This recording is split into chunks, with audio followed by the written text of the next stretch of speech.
হালকা হালকা কুয়াশা ঘেরা এই শীতের সকালে যদি গরম গরম ভাতের সাথে নিজেদের গাছের বেগুন ভর্তা হয় তাও মাটির চুলায় পড়ে, তাহলে খাবারটা কেমন লাগবে বলেন তো? সেই স্বাদ খুবই কিন্তু জমে যাবে। সো হ্যালো এভরিওয়ান, আসসালামু আলাইকুম। আশা করি সবাই ভালো আছেন। আলহামদুলিল্লাহ আমরাও ভালো আছি। তো আজকে আপনাদের সাথে শেয়ার করতে যাচ্ছি খুবই সহজ একটা রেসিপি, যা আপনারা সচরাচর সবসময় খেয়ে থাকেন। গ্যাসের চুলায় কিন্তু এই বেগুন ভর্তাটা এত মজা লাগে না সিদ্ধ করে বা পুড়ে বানালে। তো মাটির চুলায় কিন্তু একটা অন্যরকম স্বাদ আসে। সকালবেলা ঘুম থেকে উঠে দেখলাম দুয়ারে গিয়ে যে একটা বেগুন গাছে 2-3টা বেগুন একটু বড় হয়েছে, তবে বেশি বড় না, একটু মিডিয়াম সাইজের বড় হয়েছে। তো ভাবলাম আজকে এটা দিয়ে করবো। আর এই বেগুনটাকে দেখেন, এই বেগুনটার ডাল হচ্ছে পেঁপে গাছে উঠে গেছে, বোঝা যাইতেছে পেঁপে গাছে বেগুন ধরছে এরকম আর কি। তো যাই হোক, বেগুনটা দেখে আসলে আমার খুব লোভ লেগে গেল যে আজকে বেগুন ভর্তা দিয়ে গরম গরম সকালে ভাত খাবো। আর একটু ঠান্ডা ঠান্ডা পড়ছে কুয়াশা, এই কারণে মনে হয়েছিল যে খাবারটা খুব জমে যাবে। আর যে ভাবা শুরু করলাম, কাজটা শুরু করে দিলাম। তো আমি গাছ থেকে হচ্ছে 3টা বেগুন পেড়ে নিয়েছি। অন্য বেগুনগুলো হচ্ছে আরও ছোট, এত কড়া বেগুন আবার ভর্তা বানালে খেতে ভালো লাগবে না। এই কারণে হচ্ছে 2টা বেগুন ছিল একটু মিডিয়াম বড়, আর একটা হচ্ছে একটু ছোট। তো 3টা বেগুন আমি হচ্ছে পেড়ে নিয়েছি।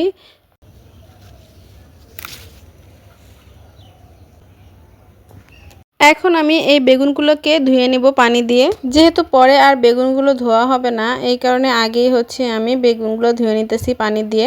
মাটির চুলায় বেগুন পুড়ে ভর্তা বানিয়ে খেতে কারা কারা পছন্দ করেন, আমার মতো ভর্তা প্রেমীরা আছেন তারা কিন্তু অবশ্যই কমেন্ট করে জানিয়ে যাবেন। তো আমি কিন্তু বেগুনের গায়ে হচ্ছে এখন এই যে সয়াবিন তেল বা সরিষার তেল, যে কোনো একটা তেল নিলে হবে, লাগিয়ে দিচ্ছি। এতে করে কিন্তু সহজেই যখন বেগুনগুলো পুরো হবে মাটির চুলায়, সহজেই কিন্তু উপরের যে চোকলাটা সেটা কিন্তু উঠে যাবে। আর এখন আমি একটা শিক নিয়েছি, এই শিক দিয়ে কিন্তু আমি বেগুনগুলো একটু ছিদ্র ছিদ্র করে দিচ্ছি মাঝে মাঝে, যাতে করে ভেতরে খুব ভালোভাবে সিদ্ধ হয়ে যায়। শিক না থাকলে আপনারা কিন্তু শলার কাঠি, টুথপিক, তারপরে সরু জাতীয় যাই থাকুক সেগুলো দিয়ে ছিদ্র করে দিতে পারবেন, এতে কোনো সমস্যা নেই। আর এখন হচ্ছে আমি এই শিকের মধ্যে 3টা বেগুনের মাথার মধ্যে দেখেন গেঁথে নিচ্ছি, যাতে করে খুব ভালোভাবে বেগুনগুলোকে পোড়া দেওয়া যায়। কারণ মাটির চুলা যদি ভিতরে ফেলে দেওয়া হয় তাহলে কিন্তু পুরো একদম ছাই হয়ে যাবে, আর উঠাতেও হচ্ছে অনেকটা কষ্ট হবে। আর এভাবে দিলে কিন্তু আপনি বেগুনগুলোকে ঘুরিয়ে ঘুরিয়েও পুড়তে পারবেন, আর শিক ধরে সহজেই কিন্তু উঠিয়ে নিতে পারবেন। বেগুনগুলো হচ্ছে পোড়া হয়ে গেছে দেখেন, ভেতরে কিন্তু একদম সিদ্ধ হয়ে গেছে। আমি হাত দিয়ে দেখেন দেখাই দিলাম, তো ধরার সাথে সাথে কিন্তু হাতটা ডেবে যাচ্ছে, ভেতরে কিন্তু খুব ভালোভাবে সিদ্ধ হয়ে গেছে। বেগুনের উপরে যে খোসাটা পড়ে গেছে সেই খোসাটা কিন্তু আমি এখন ফেলে দিব আস্তে আস্তে। তো এখন কিন্তু খুবই গরম আছে, 2-1 মিনিট পর যখন বেগুনটা ঠান্ডা হবে তখন কিন্তু খুব ভালোভাবে ছিলে নিতে পারবেন। আর এখন কিন্তু হাতে একটু তাপ লাগবে।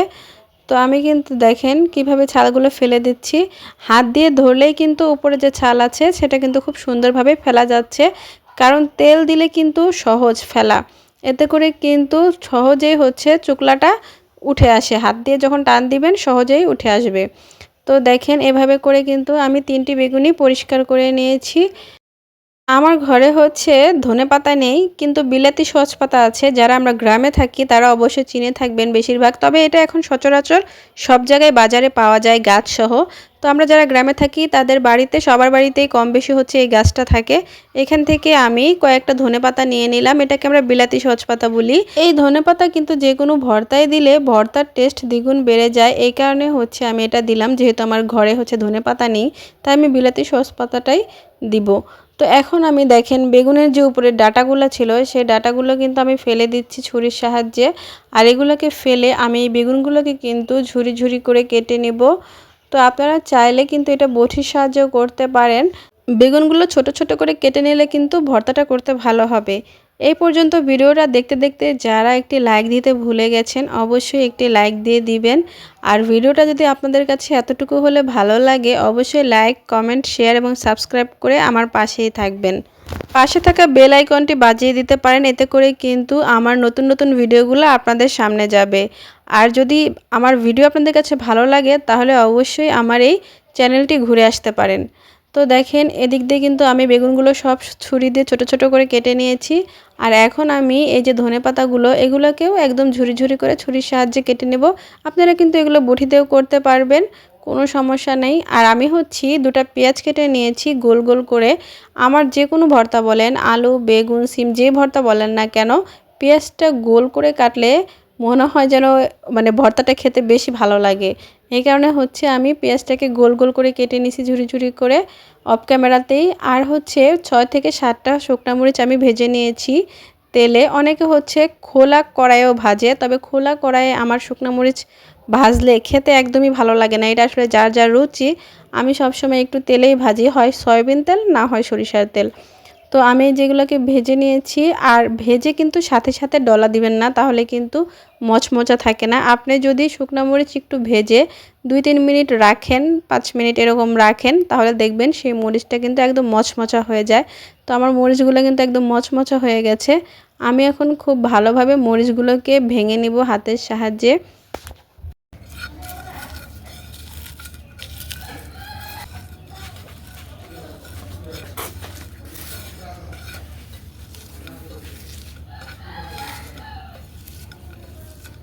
শুকনা মরিচ দিয়ে, কাঁচা পেঁয়াজ দিয়ে আর এই ধনিয়া পাতা দিয়ে যে একটা ভর্তা করা হয়, মানে এই অবস্থায় এই ভর্তাটা খেতে কিন্তু অসম্ভব মজা।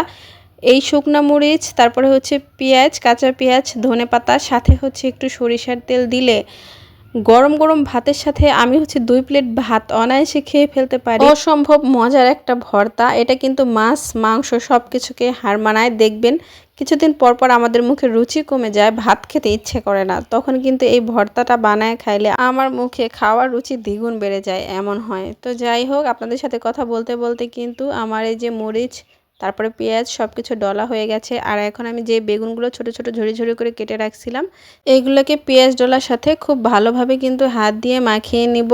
আমার মতো যারা ভর্তা খেতে ভালোবাসেন তারা কিন্তু অবশ্যই কমেন্ট করে জানাবেন আমার এই বেগুন ভর্তার রেসিপিটা আপনাদের কাছে কেমন লাগলো। ভর্তা আপনি হাত দিয়ে ভালোভাবে যত মাখবেন ততই কিন্তু এর স্বাদ বেড়ে যাবে। তো আমার লবণটা কিন্তু একটু কম হয়েছিল, এই কারণে হচ্ছে আমি একটু লবণ দিয়ে নিলাম। কারণ আমার মা ছোটোবেলায় একটা কথা বলতো, নুন মরিচ চড়তা তাহলেই হচ্ছে ভর্তা। ভর্তা যদি ঝাল না হয় আর লবণ ঠিক না থাকে, তাহলে কিন্তু সেই ভর্তা খেয়ে কোনো টেস্ট পাওয়া যায় না। তো কথাটা কিন্তু আসলেই সত্যি। আপনি যে কোনো ভর্তাই বলেন না কেন, ঝালটা আর লবণটার পরিমাণ যদি ঠিক থাকে তাহলে খেতেও কিন্তু অসাধারণ। আর আমি চলে আসলাম, মানে বানিয়ে আমি থাকতে পারলাম না, চলে আসলাম গরম গরম ভাত দিয়ে খাওয়ার জন্য। গরম গরম ভাতের সাথে গরম গরম বেগুন ভর্তা, আর ভর্তাটা এত মজা হয়েছে, আর ছিল গরম ভাত, খেতে এতটা ভালো লাগছে কি বলবো, মানে সেই স্বাদ লাগছে। যারা যারা আমার এই ভিডিওটি দেখলেন তাদেরকে জানাই অসংখ্য ধন্যবাদ। আর ভিডিওটা ভালো লাগলে অবশ্যই লাইক, কমেন্ট, শেয়ার এবং সাবস্ক্রাইব করে পাশেই থাকবেন। আজকে এ পর্যন্তই, খোদা হাফেজ।